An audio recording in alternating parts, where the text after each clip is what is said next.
UN, United Nations Sustainable Development Goals, and making sure that caring is central within that sphere with the United Nations. So, those are some of my backgrounds. Like I say, I've been in this field a long, long time, and I just feel very honored to be able to advance caring science in so many avenues, and especially also at FAU, the University and College of Nursing, which I love. And thank you, Anne, for being a board member of the ABI. And you asked me this morning to help on the certification of caring science. And yes, Anne, I'll say yes. I didn't, I just got that email from you.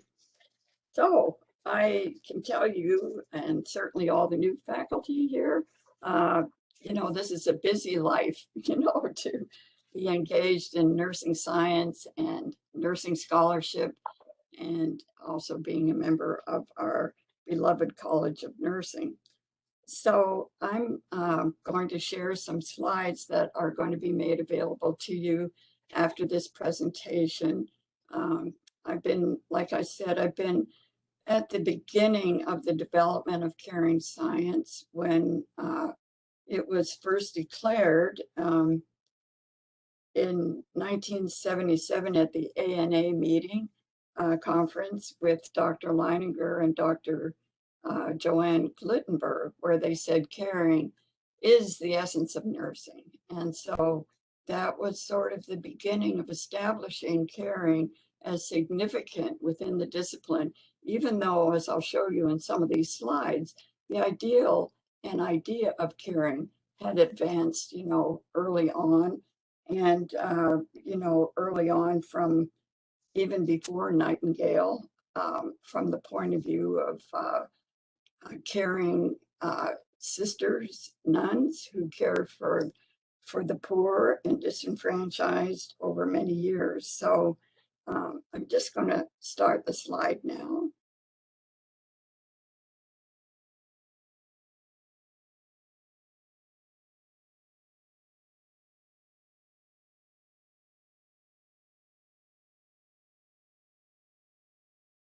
Let's see, can I do that? Let's see. Terry showed me how to do this, so I hope this works. Let me see here, slideshow.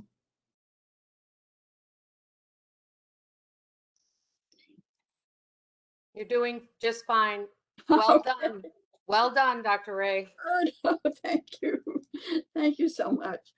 So I put together some slides to kind of share with you the evolution of caring science as central to nursing. And as we know, caring has been significant within the context of nursing, but actually studying it as a disciplinary body of knowledge. Like I said, I think our first caring conference was 1978 at the University of Utah, which I'll share a little bit more as I go along. So I went back to Nightingale here, but as we know, caring certainly evolved way before Nightingale. And but at any rate, you know, her interest was actually she was a scholar of philosophy, and she studied Plato. And I always appreciated Plato's concept, and I've used this in some research I did in nursing administration research on caring, where statesmanship or statespersonship or nurturing the other was the highest form of art.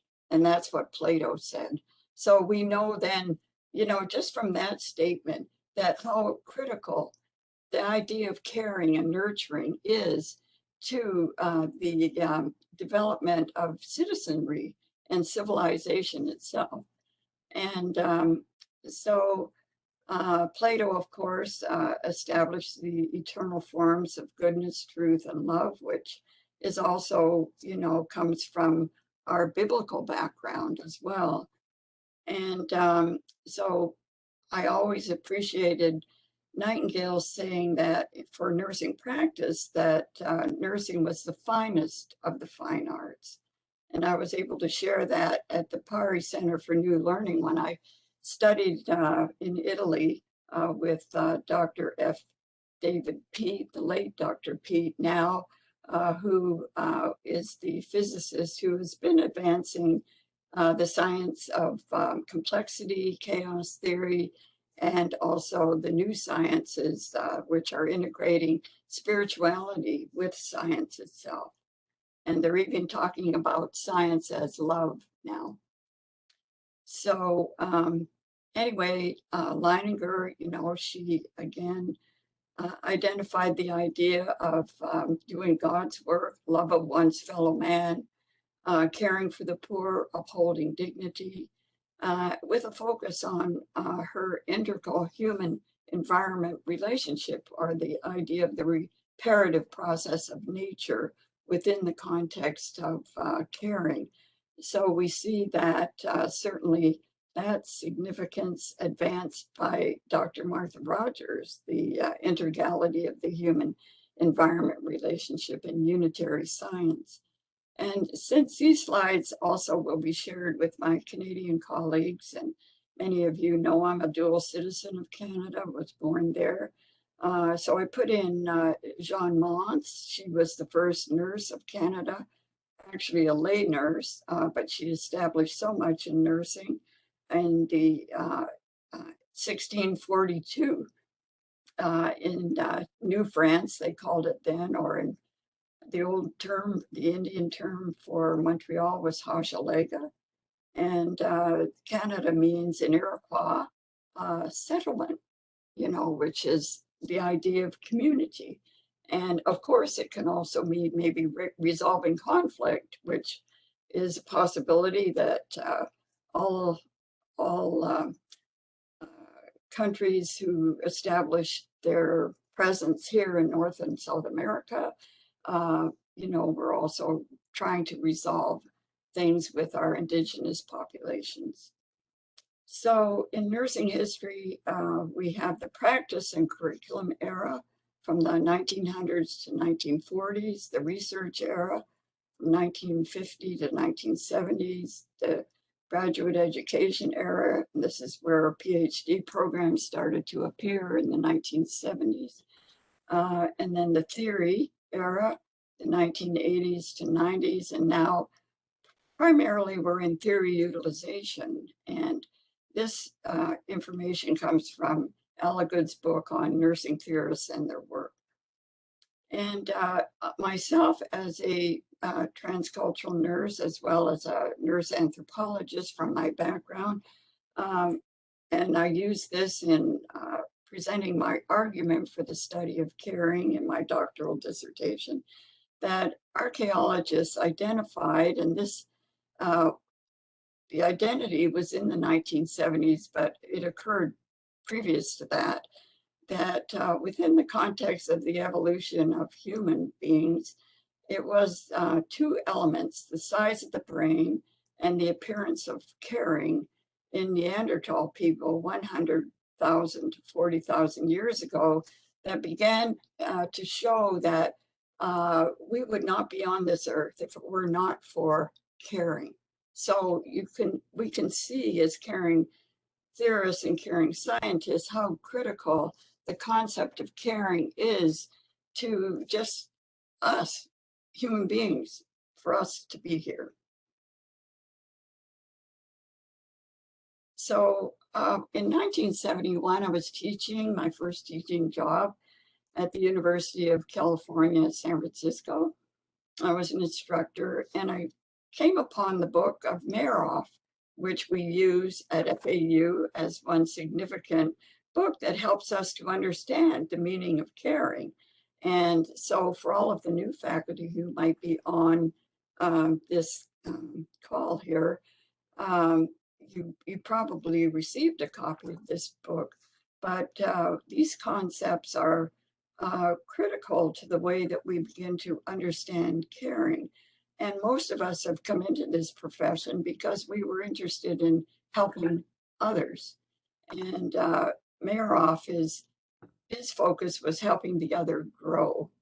And so again, these ingredients are knowing, and knowing is very critical within the context of relating to the other and helping the other grow as a professional nurse. And then looking at alternating rhythms, the idea of, moving back and forth with communication and our understanding of the other, and also patience, facilitating the growth in its own time. And as we know, often in nursing practice, and especially in practice in institutions where our patients might only be with us for a couple of days, how do we help to understand that there is a necessity for patients to grow in knowledge of who they are and how they let us know who they are? And so this is an important element within the context of Maroff's work. And of course, honesty, being open and honest to the other, trusting the other, and how do we trust the other within the context of this idea of growing in caring. And then humility, and this is a central concept now in cultural competence, which has to do with recognizing that we ourselves as are cultural beings, as well as the individuals with whom we interact. Subsequently, this idea of being humble with the other, like, we could potentially, when we're working with Indigenous people or others, we might believe that we know more and that kind of thing, but we have to be open and humble in terms of the way that other people can share their own caring, understanding their caring or healing practices. If we're working with people of different cultures, different Indigenous groups, and different African American, what is, it's not a negative term, but folk culture. So humility is very important in the context of Maroff's idea of caring. And we who have selected this particular book for our understanding of caring at FAU. And then hope, hope is a critical element within the context of caring. Hope for improving the well-being and healing of our patients. And just going through this right now with a very ill brother who we're in the context of providing hope for a seriously ill person in our family. And then courage, and how do we stand by the other while going into the unknown. And I know this is a very important concept with our Dean George, the idea of courageous caring. So those are Maroff's ingredients. So if we go back to a beginning era, especially the theory or conceptual era in nursing, we can begin to see, I've always loved the work of Wall, Dock, and Goodrich in relationship to the concept of compassion. And they were the three nurses at the turn of the last century at the Henry Street settlement who were caring for the poor and the new immigrants who were coming to New York, and the care and love that they provided, especially helping us to understand the meaning of compassion, understanding the woundedness of the other and how we relate to that woundedness. And then a person who really helped me understand the idea of interpersonal caring relationships actually was Peplau. She developed her theory in 1952, and of course it related to psychiatric mental health nursing. Whoops, went too far here. And then the early 60s brought us Henderson, where she had a focus on self-help. and wholeness of mind and body, and her 14 basic needs, and her definition of caring in those 14 basic needs were adopted by the International Council of Nurses. And then Deputy Surgeon General Abdallah, she's the one that really grounded our profession in the context of nursing research and nursing as a science. And she was the Surgeon General of the United States from 82 to 89.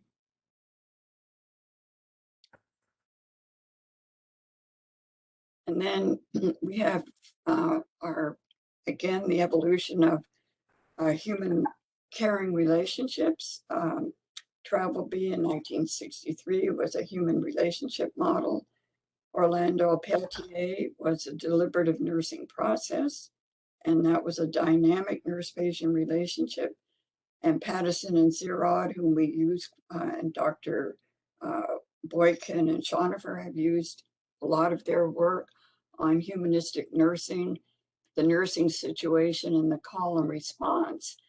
I was a doctoral student when shortly after their book came out, and this was a tragic situation with Patterson and Zerod because they were trying to articulate in their book on humanistic nursing this central loving, caring relationship, and they were unfortunately critiqued very, very negatively, and so.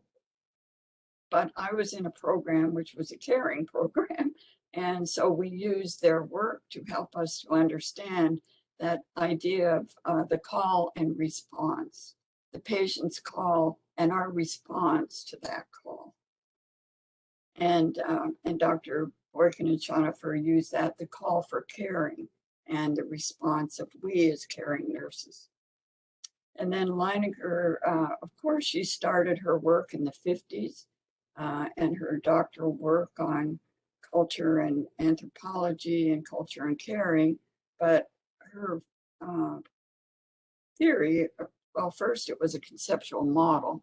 It came out in 1978. But she established the Transcultural Nursing Society in 1973, of which I was a member. And then Watson, I worked with Dr. Watson when this book came out in 1979. This is her transpersonal caring theory on the philosophy and science of caring, which she published in 1979. And then I put myself in here. I established the first research-based grounded theory of caring in an institutional culture. And I generated the theory of bureaucratic caring at that time. And it's very strong in today's world because we're beginning to look so much at the contextual phenomena that impact nursing and caring, such as economics and politics, legal components, technology, and phenomena like that. So going back to Leininger, because she is the one that called caring is the essence of nursing, the central domain of nursing knowledge and action. So, and it comes from her article that she published in 1977. So she is the first PhD in the study of care phenomena with the her GATSIP people. She interestingly, she passed away in 2012. She had many stories to tell about her experiences when she was in New Guinea. Some pretty scary too, with pythons and all kinds of things that would have scared me to no end. And she is the first nurse anthropologist, the founder of the discipline of transcultural nursing. She was the director of the first nurse scientist program at the University of Colorado. She is advanced nursing as a human science, which really intrigued me in 1969 to get me into how is this theorist thinking, you know, and I was drawn to her ideas about nursing was a human science at the time when nursing was trying to become a science, and it was very moving in a positivistic direction as opposed to a human science. And so Leininger is attributed with the founder of the caring movement, 1978. The International Association for Human Caring Charter was chartered in 1987 with a group of us, including Dr. Ann Boykin, when we established the professional organization. And then the idea of Leininger theory-guided education, research, administration, and practice. That was extremely significant when I was a doctoral student. That you either utilize theory or you were given the challenge to generate it, of which I was. So I wanted to take that challenge. So this first caring conference was established at the University of Utah, called The Phenomena and Nature of Caring. So there were just a few of us at that conference in a really just a dialogue classroom. With Dr. Leininger, Jean Watson, Glittenberg, and Bevis. She's passed away now. She was a caring theorist within the context of education.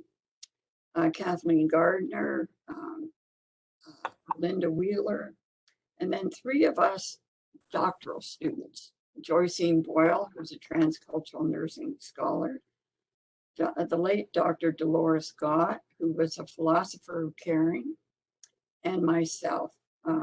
We were the third, each one of us were invited to present, which was pretty scary.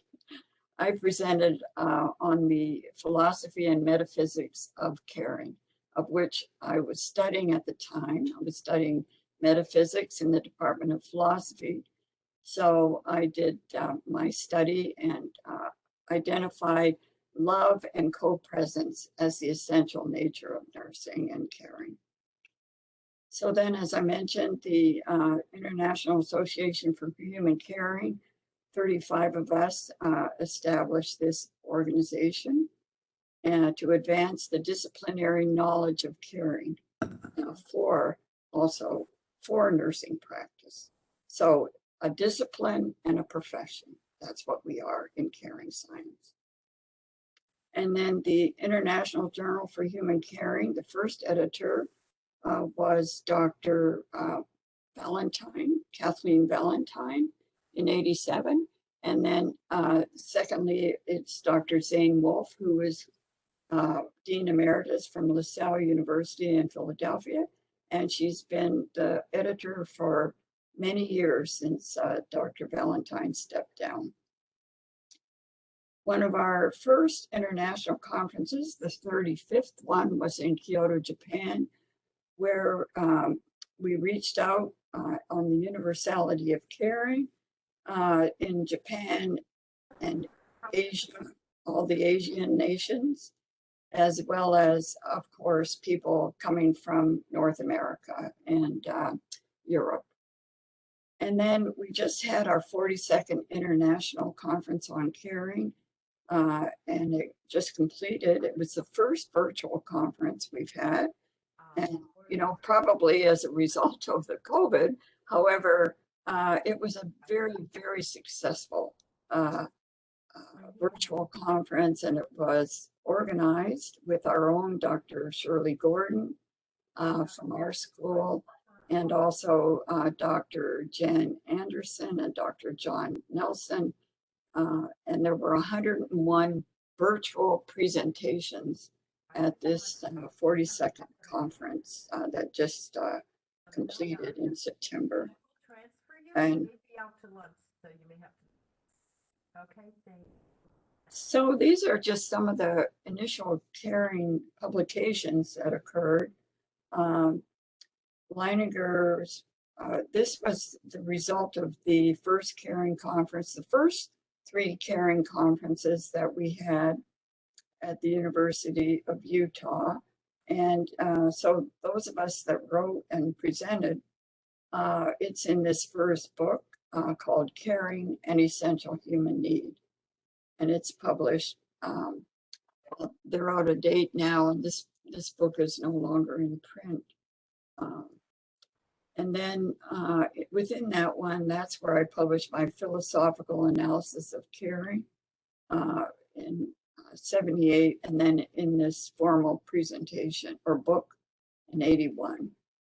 And then also I wrote my dissertation and finished the bureaucratic caring theory, study of caring and discovery of the theory within the institutional culture in 81. And then that first article published in 89, the book published in 2010, and a mid-range theory in 2018, and in Dr. Smith's book on caring and 220 and 221. I've just continued on with these publications of caring within the institutional culture. And then the late Dr. Dolores Scott, she continued her philosophic research on the conceptual analysis of caring. And the focus of her philosophical analysis was looking at a very nursing as kind of an ordered way of understanding the meaning of caring in relationship, with our patients. And of course, Watson, as we all know, is one of the leading nursing philosophers and theorists in caring. She wrote her first book, Nursing, the Philosophy and Science of Caring, which has been republished a few times, and Nursing, Human Science and Human Care. And she always felt badly that she didn't insist upon that word care being caring in her publications. And then Caring as Unitary Caring Science, where she also published with a lot of the ideas of our past dean, former dean, Dr. Marilyn Smith. And then her recent book that just came out, Caring Science as Sacred Science. And she's doing a number of workshops now on caring science as sacred science. So we can see things coming a little bit full circle here, seeing that even Nightingale's idea of the sacredness of caring itself and nursing. And for myself, as a philosopher of caring science or caring. And so Watson's theory is transpersonal caring theory. And I always loved this initial definition: the moral ideal of nursing for the protection, preservation, and enhancement of human dignity. She initially identified 10 curative factors that were refined into caritative processes, and now she uses caritas processes.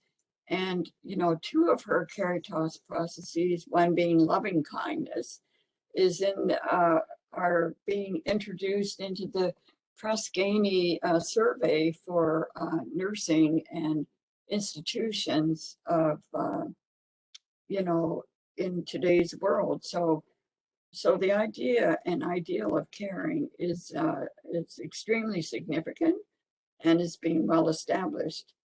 And then a key person for us, and especially here at our College of Nursing, is Roche, Mary Simone Roche. She was a sister as well as a PhD, and she wrote the book Caring, the Human Mode of Being, and identified the 6 C's of caring.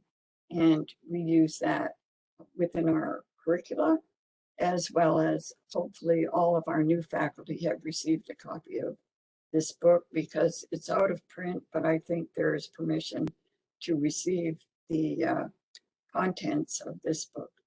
And then Dr. Boykin and our colleague, Dr. Schoenifer, wrote the book, Nursing is Caring, a Model for Transforming Practice, which is significant. And we know our motto in the center of our building, as you come into the building, we see the dance of caring persons. And that is the motto and model that Doctors Boykin and Schoenifer used for understanding this relational caring and nursing as caring. I don't know, Anne, if you would like to say anything at this time related to your work and significant work for caring within our College of Nursing.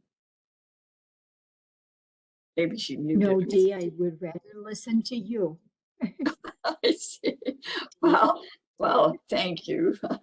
I hope I'm sharing everything the way it should be.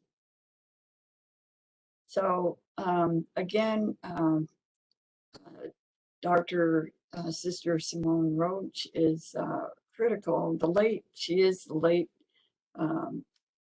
Simone Roche. Now she passed away. She was Canadian. She passed away in Nova Scotia a few years ago with Dr. Colleen Maycoot by her side, who is one of our caring scholars from Canada.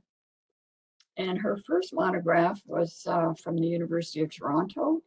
And I think our scholar with us here, Dr. Butcher, I think he might have been studying at the University of Toronto about that time. Is that true, Howard? He was there in that monograph. The 84 monograph came out when I was a student there. Yes, I thought so. And so it was developed to some extent by the University of Toronto School of Nursing, but I don't know, Howard, maybe you can share whether how much it was advanced. Well, the monograph was just I don't know if you've ever seen it. I used to have a copy of that. Yeah, And I have the copy. Yeah. So, it's very slim, but she presented and she talked in classes, but it wasn't incorporated into the curriculum. It was just too new at the time. Interestingly enough, some of her work, and of course, Dr. Watson's work, was incorporated into the University of Montreal schools of nursing, or School of Nursing, both in English and in French. So this is important for people who like to say, well, and we recognize, as we saw in archaeology, that everybody cares, right? Or we wouldn't be on this earth if we didn't have people who cared for us, our parents, others, over the course of human history. But the one thing that Dr. Roche said was, caring is not unique to nursing, but caring is unique in nursing. It exists as the sole example of specific characteristics in nursing, and is the locus of all attributes used to describe nursing. So what she is saying, obviously, is that most of us, and especially we'll say nursing care. We may not say nursing caring, but, and I did that study, to understand the meaning of care versus caring. And we established the fact when we advanced our organization, that we were going to call it the processual notion of caring, that relational component. That's true. And so our process, application process ends March the 14th. Oh, and I'm that sorry, time, somebody- that's when is somebody Yes, respectfully, could everybody make sure they're decision muted? Thank you. April. So you need to have. okay. I didn't know if someone wanted to make a comment, but so we can see that Roche is letting us know that everyone is imbued with caring. However, caring is special within the context of our discipline and our profession. And then she identified the 6 C's of commitment, conscience, compassion, competence, confidence, and Okay, so you can, which is the the university, evaluative evidence-based criteria of the FAU College of CEL, College of Nursing. So just looking again at evolution of caring, the University of Utah, where I was, believe it or not, it was established at Utah, but I cannot tell you that it was fully selected within the context of nursing curricula. However, at the University of Colorado, where Dr. Watson was and became the dean, it became the first program for BSN, MSN, and PhD to develop the science and the art of human caring. We established that I became a faculty member in '83 when Dr. Watson became the dean. And because I had finished my doctorate in '81 and I went to Canada to pay back some parts of my fellowship loan that I had gotten.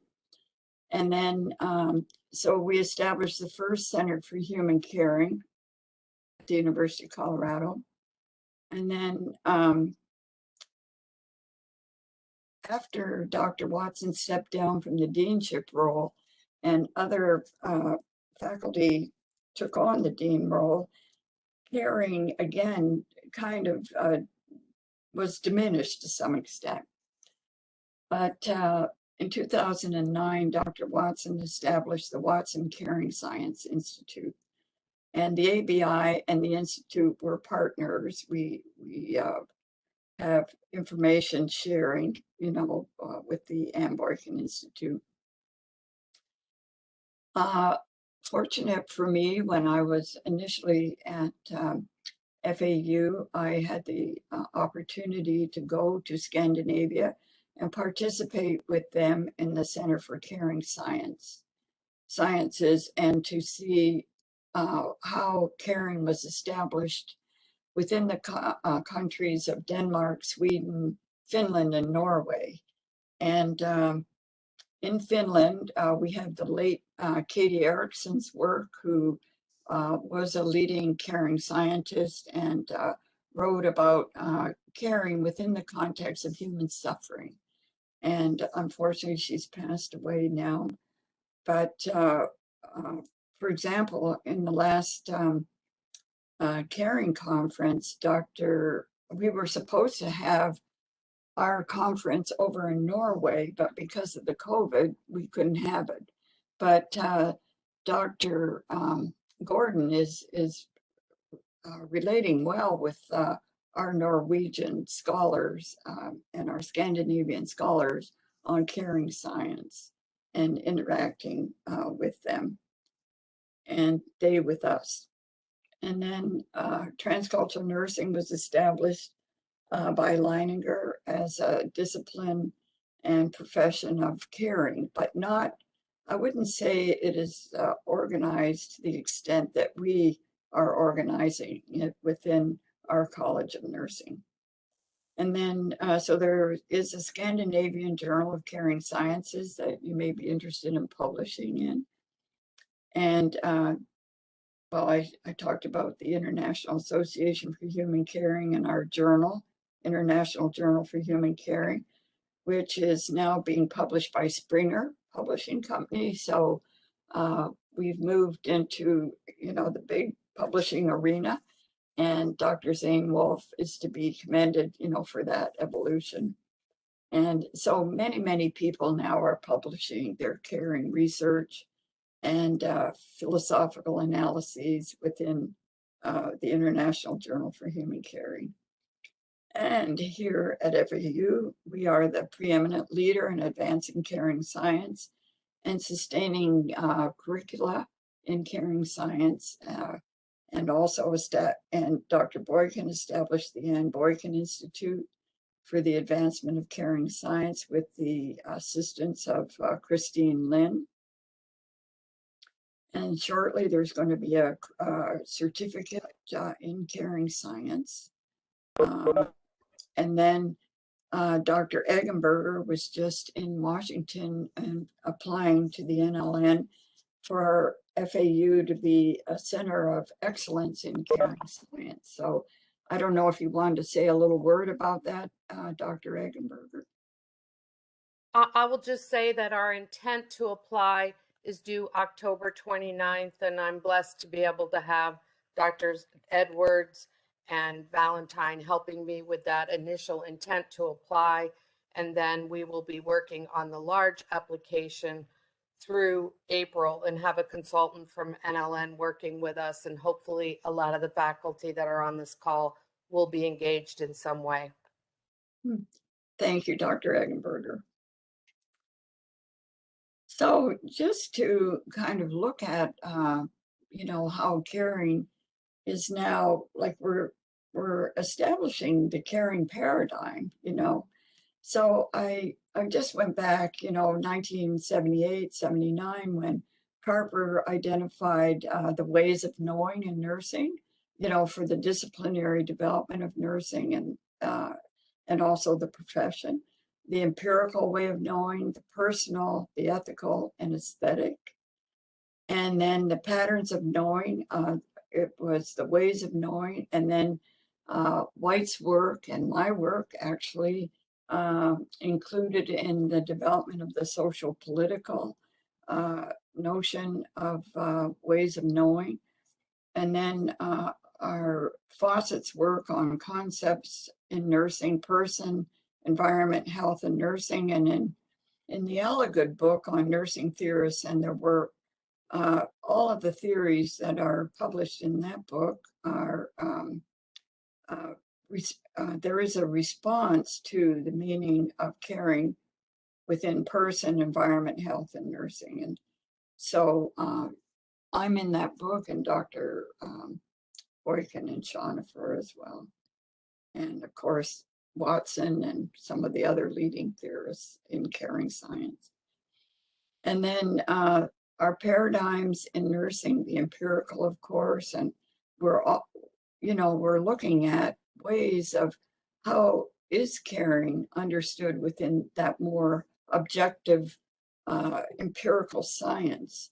You know, certainly as we're moving to what I see down here, you know, once we're moving into big data, genomics, and concepts that are significantly scientific, how is caring within this? And Dr. Kitty Chadwell, she has been doing work in genomics and the application of caring science within her work. And I'm pleased to say she uses my theory of bureaucratic caring with her work. And so we have Fawcett's, her concepts of caring, the empirical, or the person, environment, health, and nursing. And then Rosemary Parsi on her idea of her human becoming paradigm and theoretical framework.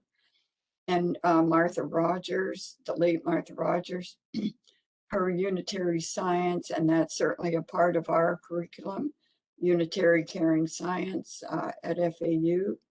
And that whole idea of the human environment intergality. And of course, we have Dr. Butcher and his background in unitary caring science, and our Dr. Marlene Smith, and people who have studied within that idea and ideal of unitary science, and then how does caring relate? And many of you know, if you've ever met with the late Dr. Rogers, she was not what I would call 100% fan of caring. And we had some interesting dialogues over the years. You know, I said to her at one time, I said, I think your concept of energy flow is caring. Of course, she didn't acknowledge that 100%, but, you know, I still think that is very much, you know, a part of her. And I've used her work as well from the point of view of complexity science, which I've established also in my own work. And so all of these ideas have brought us to what I feel is central in our curriculum and disciplinary development here at FAU College of Nursing is the caring paradigm and recognizing it as a universality. And we can see that within the context of our doctoral students who come from many different cultures and different countries, and how they bring this ideal of caring and caring science, the study of caring within these different cultures and countries. So we have these new approaches that were this dynamic unitary caring science in nursing, and of course our Ann Boykin Institute, where Dr. Boykin is the director, but Dr. Smith will be taking over as director of the ABI next year after her 1 year, whatever we call it, when people retire from FAU. We have to be gone a year. I had to as well years ago. And then we're developing the certification in caring science to make sure that people from different colleges of nursing can become certified in caring science. And then we have Dr. Eggenberger, who is in her major role with our university of the development of interprofessional education, but also administration, research, and practice. And she's been doing a phenomenal job in that and bringing caring, you know, to the College of Medicine here, as well as to social work and to other disciplines. And years ago, I was a member of the complexity science group, you know, where they're doing all that brain research within the College of Science here. And so, you know, our work has expanded. And I wanted to say the late Dr. Alice Davidson, when she and I worked together, she was able to articulate caring very well within the science of complexity, and our institute or our center here in science at FAU when she was on this earth, and we miss her terribly. And so now another new approach we have is how do we work with the pandemic, the COVID-19 and its potential and more variants, or into a post-COVID nursing. What does that mean? These are just some things that we need to think about in the context of caring. And then the new AACN 2021 document on competency-based nursing education with reconceptualizing and reimagining nursing for the future. And Dr. Edwards has shared a lot of that, and we had a guest speaker who presented on competency-based, in a sense, evidence-based as well, and caring nursing education. And so within the new accreditation process that our faculty is going through, you know, we'll be looking at our curriculum and then looking at it relative to the competency-based nursing education. And I would like to share that my own background, I had the good fortune of working with Dr. David Sackett, the father of evidence-based practice at McMaster University when I was a faculty member there. Actually, he encouraged me to get my doctorate in anthropology and go on in transcultural nursing. And he is a he passed away, unfortunately, and he was a population-based epidemiologist, and also helped us to understand the meaning of evidence. And evidence in his point of view, from his point of view, was not only evidence empirically or objective positivism.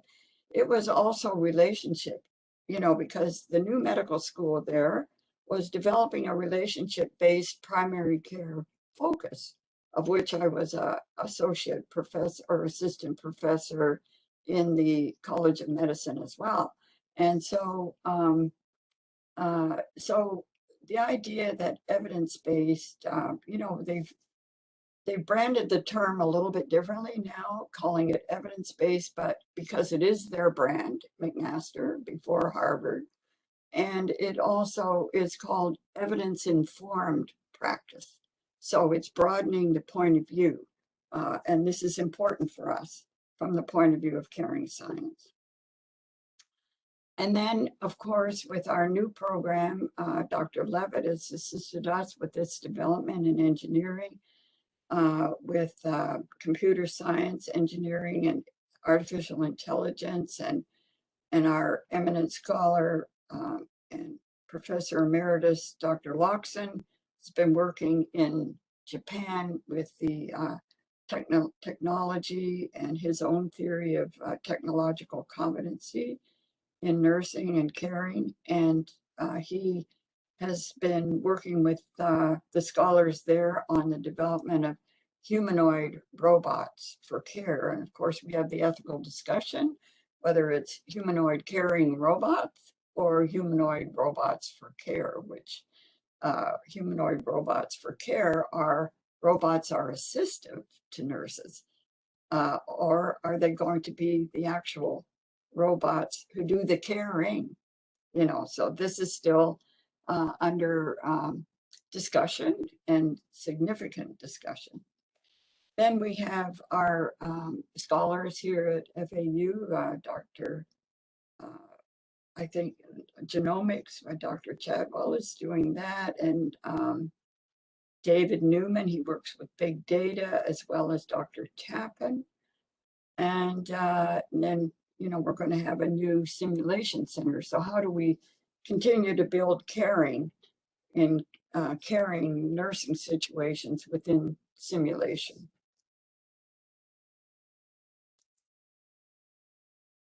So let's see. When caring was identified in the state of the science in nursing was really in 1991 with the late Dr. Margaret Newman, who is the theorist of health as expanded consciousness. She's also was a Rogerian scholar. So she wrote the article with a couple of other scholars on caring in the human health experience as the focus of the discipline. And then in 2008, the State of the Science in ANS, again, an ANS article, was written by the late Dr. Newman, Marlene Smith, Dexheimer, Ferris, and Jones. And again, looking at, again, in this State of the Science, I think the idea of the relationship was emphasized in caring as one of the components to support that relationship. And so the idea of caring theory-guided education, research, administration, and practice. And then, as I mentioned, we have the Essentials of Nursing Practice forthcoming with a focus on competency and making, in my view, as caring theorists and caring scientists, we need to look at caring competency within that notion of competency education. And then, which is what I've communicated here. So we want to make sure within that evolution of the transformation and bridge to the future of nursing, that caring continues to stay central as the essence of nursing. So at FAU, then, when we begin to look at our philosophy as a discipline of knowledge, the science and art, and professional practice, grounded in caring and nursing situations. And I've identified these scholars that we've used in the past or we use currently: Mayeroff, Roche, Rogers, because we have kind of our approach is unitary caring here at FAU. Doctors Boykin and Schoenhofer with the work on nursing as caring, and our scholars Berry, Gordon, and King were identifying for practice within the context of education is the caring situation. And so our practice focus is the caring situation. And it's been in the book by Berry, Gordon, and King, as well as in the Simulation Center, and how we, I help our students with understanding caring in the nursing situation. And again, trying to not only understand it in practice, but also in administration, which Dr. Terry Eggenberger focuses on, and certainly in research at the master and doctoral levels, and in our DNP in the projects, and of course in our education. So our vision was nurturing, or is nurturing, the wholeness of persons and environment through caring and caring relationships. And our motto or byword, which is as we enter into our building, and it's the model of Doctors Boykin and Schoenhofer's Nursing is Caring, the dance of caring persons. So everybody is, part of that Mayeroff idea of okay, it isn't coming to me right at the moment, but that we're all in interaction together. And so again, this is our college with the evaluative objectives, and we've called them subjectives. So there are the 6 of them: the commitment, and I've taken these from ours, being there, and from Roche, being devoted to each other, the idea of conscience, advocate, employing our ethical and moral attitude and behavior, the compassion, the experience to share or suffer with the woundedness of others.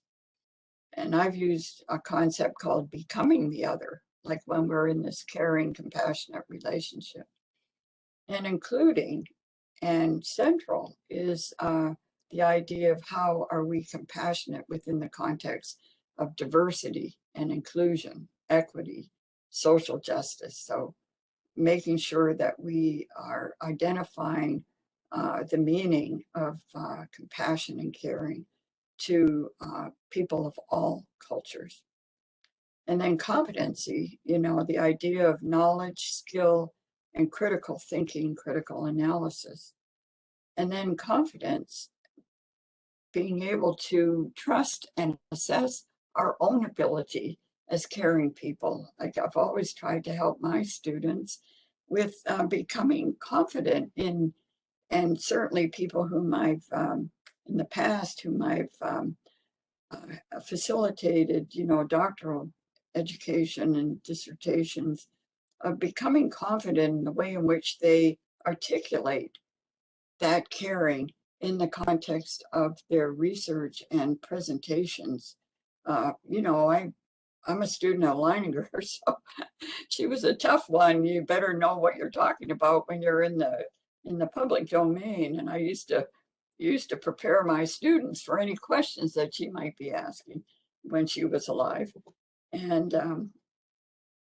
And then, of course, comportment, affirming our professional behavior.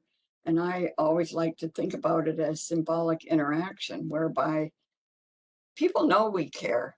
When we enter into a relationship, they can see whether or not we're caring. Even a person in Publix, who is checking out our groceries. So at any rate, I'm looking at my time frame here. I still have, let's see. Well, again, looking at our own college from 1979 to the present, we've been graced with the deanship of Dr. Boykin, Dr. Smith, and our current dean, Dr. Sophia George. And our curricula is grounded in the science and art of caring in all programs to advance caring knowledge and skill in caring praxis. And we've grown from 10 students in 1981 to over 1,300 students today. And our philanthropists, as we know, were the Lynn, Eugene, and Christine Lynn. And then our other philanthropists, the Schmitz, Newman, Frank Newman, Edmondson, they made possible our first nursing program and following up with our eminent scholar chair in nursing, which is held by Dr. Ruth Tappan, and our $10 million gift co-sponsored by the state of Florida to have our beautiful Christine E. Lynn building, which has been dedicated to advance caring knowledge. And we're, I think we are the first green building in Southeast Florida. So this is just a little rundown of when the BSN began in 1979 under Dr. Boykin, and our MSN again with Dr. Boykin, and our nurse practitioner program development. And then more recently, our holistic nursing programs and being recognized and certified as a holistic nursing program arena here at FAU. And then 2001, our Green Memory and Wellness Center for Alzheimer's and cognitive disorders under the leadership of Dr. Ordonis. And that stayed within nursing, which we're grateful for. I think when the College of Medicine came, they actually wanted this center from us, but Dr. Smith was pretty strong about that. So it's still under our directorship, nursing directorship. Then in 2003, the development of accelerated programs. Our first doctorate was called a Doctor of Nursing Science because at that time, UF, I think, Anne, maybe you can correct me, I think at the time we could only have one PhD program in the state of Florida, but Dr. Boykin negotiated a Doctor of Nursing Science to get us started, which was a wonderful thing. And some of our faculty were initial graduates. Dr. Longo, Dr. Haim were initial graduates of that program. But then in 2006, we got the PhD under the negotiative strategies of Dr. Boykin. And also our students were then able to get the PhD. It was maybe a couple of additional, or one or two additional courses, I think. Then in 2007, we got the DNP. And 2012, the ABI was established, and now we're going to have a certification program. And Dr. Terry is applying for and Dr. Edwards, our NLN Center for Excellence in Caring Science. And then, of course, we have the Holistic Nursing Certification, the Interprofessional Education, Practice, and Research. We have nursing engineering and IT, computer science, robotics, and now our focus with our new assistant deans in diversity, inclusivity, equity, and social justice. And then Dr. Edwards was successful in establishing our first federally qualified community health center in West Palm Beach. So we can see these amazing growth and development of nursing and caring within our Christine E. Lynn College of Nursing. So we have a lot to be proud of, don't we? You know, with that development. So these ideas, I have to hurry along here, but you know, we had Dr. Boykin and Schonifer Being and Becoming Through Caring, from their book on Nursing as Caring, a Model for Transforming Practice, which was published initially by the NLM Press. And then The Dance of Caring, our motto and image, which comes from the Drs. Boykin and Schonhofer's theoretical work. And then our current Nurturing the Wholeness of Person and Environment Through Caring, and starting in the mid-1990s and beyond. And then Advancing the Science, Practicing the Art, Studying Its Meaning and Living It Day to Day in the mid-2000s. And now today we learned that we're going to have new branding strategies, so or standards. So we'll look at what the dialogue will be relative to the sustaining and co-development or co-creation of caring science. So these were some of the initial books written.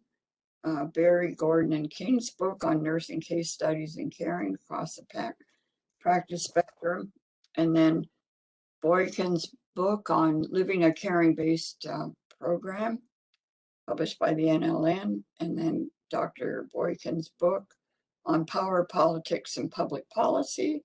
And we can see this is critical now to what nursing is developing, and certainly what I see Dr. Edwards doing, with creating a lot of public policy in the context of these federally funded healthcare centers, and moving our work more, with our new associate or assistant dean, and and inclusivity, diversity, social or equity, and what's the last one? Then Boykin and Schonhofer's book on Nursing as Caring, and Boykin and Schonhofer and Valentine's book on healthcare system transformation for nursing and healthcare leaders, which is again a book that helps complex institutions with the emergence and sustaining of caring within them. This is Davidson, and then myself and Dr. Turkel, who was former faculty here, Nursing, Caring, and Complexity Science for Human Environment Well-Being. It's still in publication. Dunphy and Wyndham Brown on Primary Care, where caring is central to advanced nursing practice. Dr. France and I wrote a book for an Australian publication on the foundation of the discipline and profession of nursing here by studying caring science. And then Loxon's Technological Competency as Caring. He has many, many other publications. And my book, A Study of Caring Within an Institutional Culture, The Discovery of the Theory of Bureaucratic Caring. I just got a new publication out. It's coming out in the International Journal for Human Caring in this forthcoming volume on the evolution of my theory, which I've taken from the beginning to where it is today. And maybe some of you know that it's this theory is the central theory for the interprofessional caring practice model in the United States Air Force and the Defense Health Agency, which is a great honor. It serves 10 million beneficiaries, which we can see caring growing in these very, very complex bureaucracies, so it's, like I said, a great honor. And then I've written a book, and this is another theory of mine, transcultural caring, dynamics in nursing and healthcare. I just got a memo this morning that my article on transcultural caring, dynamics in nursing and healthcare, a significant cultural resource for the concepts of diversity, inclusivity, equity, and social justice, has been accepted with minor revisions. So I'm excited about that. It's in the International Journal of Nursing and Healthcare.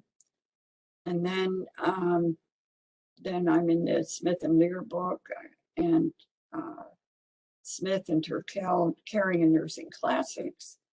And then Smith's book on has nursing theories, nursing practice with caring science, and chapters by Dr. Boykin and myself and a number of other caring scientists.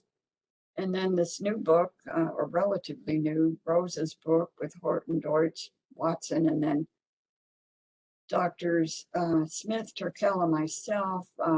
This is the Handbook for Caring Science, Expanding the Paradigm. And it was just positively reviewed in Nursing Science Quarterly by Dr. Jane Flanagan, who is I believe she's the president of the Society for Rogerian Scholars. And then the Tanioka, Yoshihara, Osaka, Hirokazu, and Luxon book on nursing robots. So these are all people who either are here or have been faculty who write on caring science. And then Dr. Tappan has a book on advancing nursing research. I think a new one is going to be written pretty soon. And Dr. Williams, she's retired now, but she wrote Therapeutic Interaction in Nursing. And then we have the book, or the Journal of Art and Aesthetics in Nursing and Healthcare, online journal, edited by Drs. Berry and King. So I put down some of the earlier and a few of the later nursing caring scholars in here. And I probably missed quite a few people, and I apologize for that, but I did put that in there. And in our college, our dean, associate, and assistant deans and faculty support caring science at our university, College of Nursing. And then there's many new scholars who have presented at the caring conferences, and especially this 42nd virtual one we just had. And also the International Journal for Human Caring.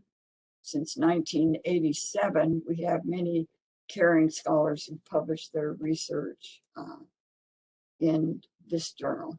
So this concludes my presentation. So I just wanted to know if you have questions with maybe 5 minutes left here. We always learn something from you, Dee. You never let me down on that. Thank you for always moving our understanding forward. At this time, we'll open it up for dialogue, discussion. What questions do you have? Dr. Ray, I just have to say, this is Lisa Weesey. I taught Foundations of Caring for about 4 years straight, I think. And I was always so confused about what came when, and, you know, how to present it in a way that made sense to the students. And oh my gosh, you just opened my eyes so much and helped me answer my own difficulties and questions when I try to answer students. I know I could have given a better answer if I'd understood this. So thank you from the bottom of my heart so much. And I just have one quick question, and that is, I was kind of taught that Martha Rogers' theory, because it wasn't caring science-based and holistic, not holistic maybe, but more of a systems maybe. Anyway, I wasn't really supposed to, I could mention it, but not really teach it within caring science theories. And I always kind of thought that's why Marlene made her theory. Dr. Smith made her theory. So can you talk about that? Well, initially, If I'm wrong, Dr. Rogers called her, she didn't call it a theory, she called it a conceptual model. And she kind of didn't like to call it a theory initially. However, we've called it a theory. But I think once Dr. Smith, who is a Rogerian scientist, and Dr. Watson began to write on unitary caring science, and, you know, I can't remember the exact date that Dr. Rogers passed away, but Marlene Smith made the argument that even though Dr. Rogers did not identified caring within her conceptual or theoretical framework, she did identify love, you know. So when we look back on the early writings in philosophy, like my own, and where we conjoined love and caring together, you know, so I think that was the Dr. Smith was able to make the argument that Rogers, you know, had an ideal about caring, even though she couldn't say it. She used the word love. And then I've always seen her theory within that context of energy. You know, like I used to tell her. I mean, and of course she didn't approve of me saying that, I guess, but you know, but I talked to Dr. Barrett. She just passed away. She's was a Rogerian scholar, and she could actually see the caring in that notion of energy flow as well. So I think of it just, you know, it's unitary caring science, and there's the book out now by Dr. Watson related to that, and then of course the article that Dr. Smith and Dr. Watson wrote about unitary caring science. Right. Okay. Awesome. I understand it much. I just want to add, you know, the beauty of being here, though, is that we are eclectic in our approach. So some of us may look more on some other theorists, and, you know, it's just really emerging. I don't think we really have one set theory. And I think that's the beauty of what you just shared with us, Dee, you know, the richness that we've had on this faculty. Thank you. Well, thank you, Catherine. I don't And I know. want to say one thing, Just Dee, this is Cynthia. Hello? Hi, Cynthia. Yeah, I had to say something. I just listened to you, and it is so sentimental for me to listen to this presentation. Because I remember when we were working on the Dance of Caring Persons, for example, and I asked the question, well, why is the arms open? Why is there a gap between one person and the next? And when you explained it so well to me, and this, what we're hearing today, since the faculty meeting, moving on to this, I mean, we are blowing out. Thank God we had room left for continued development and growth and expansion.